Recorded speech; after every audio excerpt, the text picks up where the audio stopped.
Mahadev Har and welcome to Shivoham. My name is Chirag and आज हम शनिदेव की साढ़े साती के फ़ायदे के बारे में बात करेंगे। जी हाँ, आपने बिल्कुल सही सुना। शनिदेव की साढ़े साती के फ़ायदे में बात करेंगे। तो आज के वीडियो में हम जानेंगे कि एक्चुअली शनि साढ़े साती होता क्या है। आप अगर शनि साढ़े साती के फेज़ में से निकल रहे हो तो ये फेज़ के ड्यूरिंग क्या क्या होगा, क्या नहीं होगा, आपको क्या करना है नहीं करना है। एंड ये वीडियो के अंत में मैं आपको शनि देव जी के 3 नाम दूंगा जो पढ़ने मात्र से आपकी शनि साढ़े साती की असर बहुत कम हो जाएगी। तो please watch this video till the very and. So first of all, what is Shani Sade Sati. तो आप सब ने अपना अपना बर्थ कुंडली या अपना अपना बर्थ चार्ट देखा ही होगा।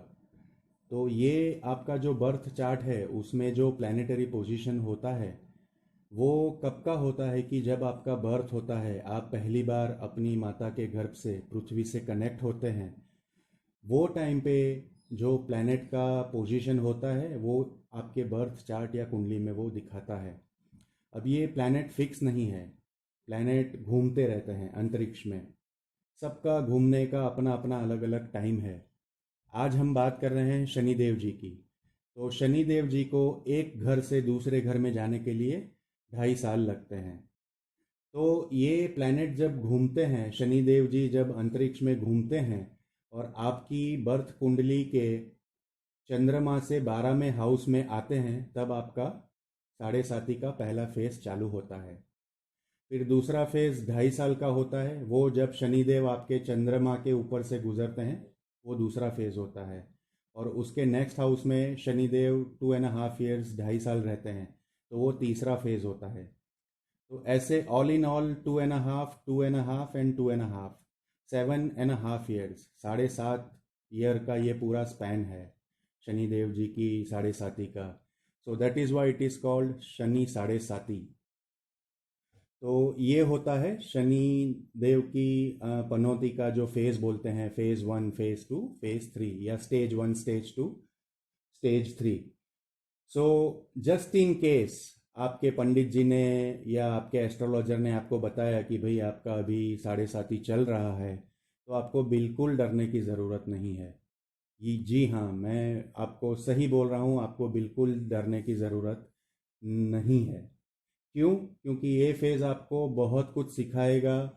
आप बहुत मैच्योर इंडिविजुअल बनोगे। ये फेज़ ख़त्म होते होते आप मेंटली बहुत टफ हो जाओगे। तो एक्चुअली ये फेज़ में होता क्या है? हम लोग बहुत सुनते हैं, आर्टिकल्स पढ़ते हैं, वीडियोस देखते हैं, है ना? ये शनि का फेज़ जो होता है 7.5 साल का, इसमें एक्चुअली होता क्या है, राइट? तो पहला चीज़ जो होगा आपके साथ, if you are under Shani Sade Sati, तो वो होगा कि ये फेज़ में आप अपनी ग्राउंड रियलिटी पे आ जाओगे। ठीक है ना? अब तक हम हवा में जी रहे थे। हवा में एज इन कि हमारे ख्याली पुलाव थे, हम कुछ सोचते थे बट वो एक्चुअली है नहीं। तो अभी ये फेज़ में क्या होगा कि आप ग्राउंड रियलिटी पे आ जाओगे। You will see the life as it is. जैसे मैं एक एग्जांपल दूं आपको कि आपकी लाइफ में दो बंदे हैं।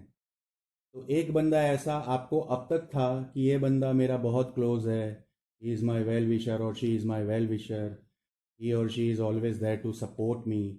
एंड पैरेलली एक दूसरा बंदा भी है जो आपके लिए इतना इम्पोर्टेंट नहीं है। आपको लगता है कि ये मेरा वेल विशर नहीं है, वो मेरा अच्छा नहीं देख पाता, मैं ग्रो करूँ तो वो बैर नहीं कर पाता, राइट? तो जब शनि का फेज चालू होगा साढ़े साती का, तो आपको ये दो बंदों के रियल कलर्स दिखेंगे, ट्रू कलर्स दिखेंगे। जो बंदा आपको अब तक आपके लिए सही लग रहा था, वो शायद वो आपके लिए सही नहीं था। और जो बंदा आपको ऐसा लग रहा था कि ये मेरा वेल विशर नहीं है या ये मेरे को सपोर्ट नहीं करता है, तो ये बंदा आपके लिए बहुत सपोर्ट करेगा, आपके लिए स्टैंड लेगा, आपको हर फेवर करेगा।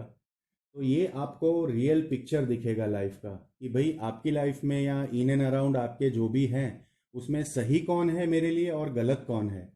तो ये पहली चीज़ होगी। You will be stand to, you will एकदम से आप ग्राउंड रियलिटी पे आ जाओगे। तो ये पहली चीज़ होगी जब आपका शनि साढ़े साती का फेस चालू होगा। तो दूसरा पॉइंट, दूसरा चीज़ क्या होगा अगर आप शनि साढ़े साथी में हैं तो ये पीरियड बहुत पेशेंस टेस्ट करेगा आपका। क्यों? बिकॉज शनिदेव को स्पीड पसंद नहीं है। शनिदेव जी का एक नाम मंद है। मंद मीन्स स्लो। शनिदेव को एक हाउस से दूसरे हाउस जाने में 2.5 साल लगते हैं। शनिदेव जी पृथ्वी से बहुत दूर और बहुत स्लो प्लैनेट है। Shanidev in fact is the farthest and slowest planet from mother earth. तो शनिदेव का फेज बहुत स्लो होता है and things will be delayed for you. मैं एक आपको एग्जांपल दूं। सपोज आपको कहीं इंटरव्यू पे जाना है। आपको इंटरव्यू पे 2 बजे बुलाया है दोपहर में। आप अपने टाइम से पंक्चुअल होके जाके बैठ गए। जैसे ही आप बैठे रिसेप्शन से कोई आया और आपको बोला कि वी आर सो सॉरी, ये इंटरव्यू अभी 2 बजे नहीं 4 बजे होगा, बिकॉज जो इंटरव्यू लेने वाला कंसर्न पर्सन है वो अवेलेबल नहीं है, तो ही और she will be available at 4। तो अब क्या होगा? आपका एक्सपेक्टेशन 2 o'clock आफ्टरनून था इंटरव्यू का, बट ये डिले हो गया 4 बजे। तो ये 2 घंटा जो है ना, ये आपका डिले टाइम है। This is called the lead time. This is called the wait time. So ये डिले से फ्रस्ट्रेशन होगा। फ्रस्ट्रेशन क्यों होगा? बिकॉज क्या होगा कि अब 2 से 4 आप करेंगे क्या? आपका पहला ही रिएक्शन मन में क्या होगा? अरे क्या कंपनी है, मैं तो 2 बजे का सोच के आया था, 4 बजे मेरी कुछ और प्लान है, यहाँ से इंटरव्यू ख़त्म करके मैं कहीं और जाऊँगा, ये काम निपटाऊँगा, वो काम निपटाऊँगा। ठीक है? तो डिले एंड फ्रस्ट्रेशन साथ में चलेंगे, और इसके होते होते आपके पीछे के जो काम आपने हाथ में लिए हैं वो भी डिले होते जाएंगे। ठीक है? तो अभी आपको यहाँ पे क्या करना है? 2 से 4 वेट तो करना ही करना है। ठीक है? बिकॉज वो आपका रिक्वायरमेंट है, you need this job, right? तो 2 घंटा अगर आप अपना टाइम क्रिएटिवली यूज़ कर पाए, सपोज आपके पास कोई अच्छी बुक है मैनेजमेंट की, या आपके पास मोबाइल फ़ोन है, कुछ अच्छे गाने के कलेक्शन है, सुन लीजिए। कोई अच्छी बुक कैरी करते हो साथ में, पढ़ लीजिए शांत होके। Don't lose your temper. Temper lose होने से क्या होगा कि 4 बजे वो बंदा या बंदी इंटरव्यू लेने जब आएगा तब तक आपने अपना मूड खराब कर लिया है। तो अभी इसका असर कहाँ होगा? आपकी बॉडी लैंग्वेज में। जब आप 4 बजे इंटरव्यू में जाएंगे, शायद आपको कुछ क्वेश्चंस आते हैं बट आप ठीक से रिप्रेजेंट नहीं कर पाएंगे अपने आप को। तो ये सी देखो, एक कास्केडिंग इफेक्ट होता है। एक चीज़ गलत तो उसके पीछे सारी चीज़ें गलत होती होती जाएगी। तो पहला चीज़ ये होगा, इंटरव्यू होगा आपका 110% होगा, बट 4 बजे होगा। 2 की बजाय 4 बजे होगा। तो ये एक पहला पैरामीटर है। मैं एक दूसरा एग्जांपल देता हूँ। सपोज आपको मेरे से 5,000 रुपीज़ लेने हैं। आई ओ यू 5,000 रुपीज़। मैंने कहा भाई शाम को 7 बजे आ जाना, मैं तुमको आपके पैसे दे दूंगा। अब हुआ क्या, 6:50 को मेरे को कोई emergency call I, and it is a genuine call, मेरे को जाना ही है, इट्स एन एक्सट्रीम इमरजेंसी। आप 7 बजे आ गए मेरे घर पे, मैं 6:50 को निकल गया घर से। आप जेन्यूइन हो, मैं भी जेन्यूइन हूँ।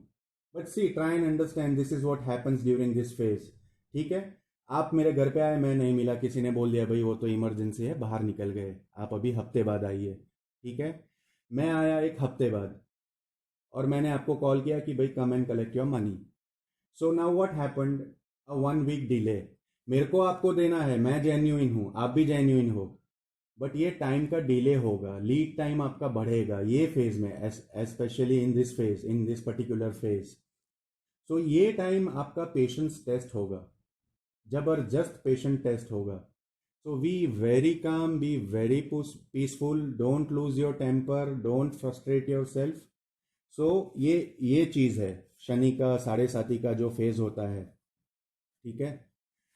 तीसरा चीज़ कि सपोज अपने एक जॉब का ही एग्जांपल लेते हैं, कि आपका एक एग्जिस्टिंग जॉब है और आप you are looking forward to a switch over, या you are looking forward to a new project और असाइनमेंट। ठीक है?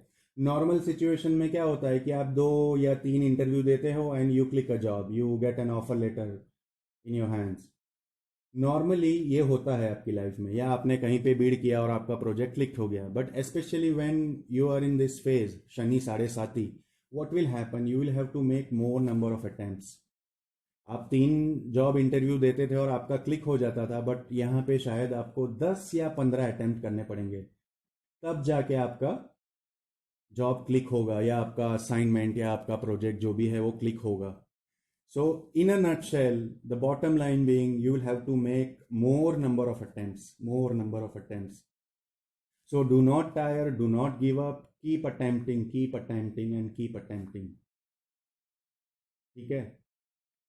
चौथा चीज क्या हो सकता है, आप अगर शनि साढ़े साथी से गुजर रहे हो तो, जैसे वापस अपन एक जॉब का ही एग्जांपल लेते हैं कि आपने 5 जगह पे ये फेज आपका चल रहा है साढ़े साथी का और इंटरव्यू देके रखे हैं, and you are very confident ये तो मेरा क्लिक होना ही होना है. This time the interview was bang on target, everything was superb, everything was perfect. But होगा क्या, ये एक टेम्पटेशन होगा आपको. You will be very hopeful, आपको एक एक्सपेक्टेशन होने लगेगी अपने आप से कि यहाँ पे तो हो ही जाएगा. 5 जगह पे आपने जहाँ पे ट्राई किया है वहाँ पे शायद नहीं होगा, एंड कोई ऐसा ही कंपनी से आपको इंटरव्यू कॉल आएगा कि आपने कभी लाइफ में सोचा भी नहीं होगा.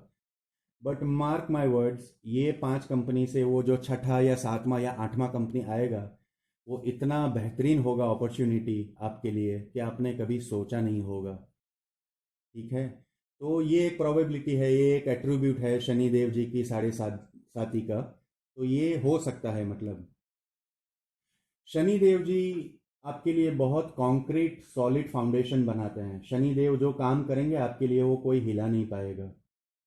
सो ऑल इन ऑल ये पीरियड आपके लिए कॉन्क्रीट फाउंडेशन का है. आपको पेशेंस डेवलप करवाएंगे शनिदेव जी, आपका बहुत इम्तिहान लेंगे, आपको बहुत एग्ज़ाम से गुजरना पड़ेगा इन terms of patience, in terms of delay.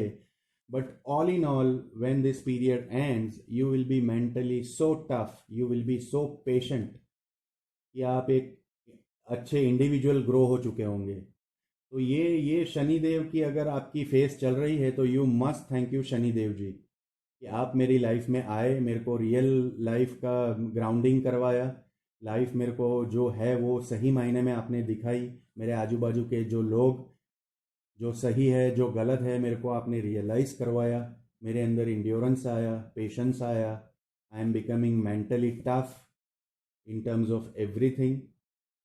सो इतना होता है शनिदेव जी की साढ़े साथी का जब फेस होता है. तो पेशेंट रहिए आप, बहुत नंबर ऑफ अटेम्प्ट्स बढ़ाइए अपने. आप कहीं पे कोई प्रोजेक्ट, जॉब, असाइनमेंट में ट्राई कर रहे हैं तो make more number of attempts. And most importantly do not expect, जब तक वो चीज़ क्लिक नहीं हो जाती तब तक डू नॉट एक्सपेक्ट. कोई प्रोजेक्ट का या असाइनमेंट का कंफर्मेशन नहीं आ जाता, आपके हाथ में कंफर्म जॉब लेटर नहीं आ जाता, तब तक do not expect a single bit out of it, your entire process.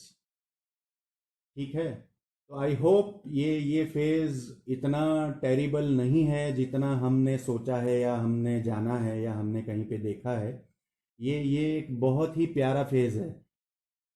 तो अब शनिदेव कि जब आपकी साढ़े साथी का फेस चल रहा है तो आपने क्या नहीं करना है. There are few do's and there are few don'ts कि जो आपको करना है, आपको नहीं करना है. ठीक है. तो पहला चीज़, अगर आप शनि साढ़े साथी की फेज से गुजर रहे हैं and if you are dealing into stock market और equity market, just be very watchful and careful. There are chances or there is a high likelihood that you might incur a loss during this phase. Initially आपको lucrative लगेगा कि हाँ I am getting it, but in the end you might lose it. So just be very careful and be very watchful if you are into stock market और equity market. दूसरी चीज़ जो आपको नहीं करनी है, stop exploiting people unnecessarily with your money power and muscle power. ठीक है. ये वेरी इंपॉर्टेंट, ये दूसरा पॉइंट जो है जो आपको नहीं करना है.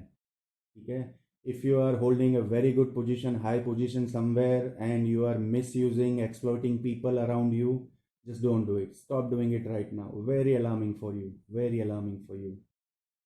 मसल पावर, मनी पावर से आप किसी को मिसयूज़ करते हैं, एक्सप्लॉइट करते हैं, स्टॉप डूइंग दैट. तीसरी चीज़, avoid liquor and non vegetarian food if you can. तो ये हो गए डोंट्स. अब आपको करना क्या है ये फेज से निकलने के लिए स्मूथली, कंफर्टेबली, स्मूथ राइड. तो पहला डू है recite Hanuman Chalisa if you can. Hanuman Chalisa सबको आती है, नहीं है तो आप ऑडियो वीडियो कहीं से भी सुन के रिसाइट कर सकते हैं. ठीक है. दूसरा चीज़ आप ये कर सकते हैं कि आपने आजू बाजू में सराउंडिंग में कहीं पे ओल्ड पीपल है, ओल्ड एज पीपल, उनकी आप कोई भी हेल्प कर दीजिए, छोटी मोटी कुछ चीज़ लाना हो गया, कुछ हेल्प करना हो गया, छोटा मोटा चीज़। इसका कारण ये है, द रीज़न बीइंग कि शनिदेव रिप्रेजेंट्स ओल्ड एज। जो ओल्ड एज के लोग होते हैं उनको भी ये रिप्रेजेंट करते हैं। पॉसिबल है तो आप ओल्ड हाउस में जाइए, ओल्ड एज पीपल जहाँ रहते हैं वहाँ पे जाइए, उनको if possible by any means give them a helping hand. This will be very very helpful to mitigate the effect of Shani Sade Sati. ठीक है। तीसरा चीज़ है, मैं आपको शनि देव जी के 3 नाम शेयर करता हूँ, जो जिसका मेंशन शिव पुराण में है। शिव पुराण में ऐसा कहा गया है कि जो भी बंदा शनि साढ़े साथी से गुजर रहा है और ये 3 नाम शनि देव जी के जो लेगा दिल से, तो उनको शनि देव जी कभी टच नहीं करेंगे। ठीक है। तो ये नाम है, पहला नाम है गाधी। गाधी। मैं ये अपने डिस्क्रिप्शन बॉक्स में भी डाल दूंगा, so that I you can recite, you can memorise it. So the first name of Shani Dev ji is Gadhi. दूसरा नेम इज कौशिक, एंड तीसरा third name is Mahamuni Pippalad. I repeat, Gadhi, Kaushik, Mahamuni Pippalad. मैं ये डिस्क्रिप्शन बॉक्स में भी डाल दूंगा, सो आप आराम से पढ़ सकते हैं उसको। जो भी बंदा ये 3 नाम रिसाइट करेगा शनि देव जी के, उनको शनि देव जी का बहुत अच्छा आशीर्वाद मिलेगा, ब्लेसिंग्स मिलेगा, सपोर्ट मिलेगा, प्रोटेक्शन मिलेगा। ऐसा शिव पुराण में कहा गया है। There is a mention in Shiv Puran. So आपको ये फेज़ बहुत स्मूथली निकालना है, बिल्कुल डरने की ज़रूरत नहीं है। आप दिन ब दिन स्ट्रांग होते जा रहे हो, in every sense, in every aspect you are getting tougher and tougher and tougher. So don't worry about anything. Don't lose on yourself. Don't get afraid if you know that you are under साढ़े साथी। मैं, आप और पूरी दुनिया ये phase से निकलती है। एक एवरेज लाइफ स्पैन अगर बंदे का 60 या 70 ईयर का आप लो, तो हर एक बंदा एटलीस्ट 3 फेज से निकलता है, 3 टाइम साढ़े साथी से निकलता है। So be very strong, be confident of yourself, love yourself, take care of yourself, and do not worry. Please remember, there is one super energy, one cosmic energy taking care of you day in and day out. आप जब रात को सोते हो तभी भी वो energy आपको प्रोटेक्ट करती है। So have faith in God. And ये जब आप नाम बोलो कोई भी मंत्र, तो दिल से बोलना, close your eyes and focus on your heart chakra. And ये मंत्र वहाँ से बोलना है, ना कि मुंह से या गले से बोलना है। You just recite it dil se, and super energy, cosmic energy will be all around you to protect you. You and I are very beautiful creation of his will, so we are being protected every now and then. So I hope ये video आपको थोड़ा ease of करने में मदद करेगा if you are going through this phase, tough time. So if you like this video, please share it, subscribe it, and please press the bell icon and comment. Please do comment, how did you find this video? Do you have any suggestions? You know something, I know something. Let's create a one beautiful package and share with the world around, right? So see you soon next time. Till then, take care of yourself, love yourself. We love you all, we like you all, and we respect you all. Mahadeva Hara.